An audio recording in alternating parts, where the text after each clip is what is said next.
தேவி, கண்ணபிரான் உங்களுடனேயே இருக்க வேண்டும் என்றால் யாராவது ஒரு பிரம்மச்சாரிக்கு நீங்கள் அவரை தாரை வார்த்து கொடுக்க வேண்டியாக தாங்களே வந்து நான் கேட்கும் அளவுக்கு பொன்னையும் பொருளையும் கொடுத்து விட்டால் மீண்டும் கண்ணபிரானை உங்களிடமே ஒப்படைத்து விடுகிறேன்.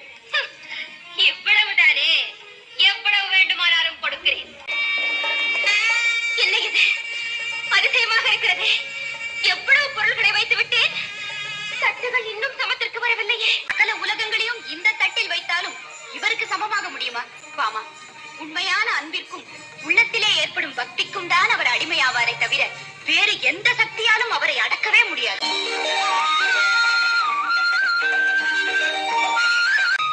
கண்ணா, எல்லாம் உன் செயல்.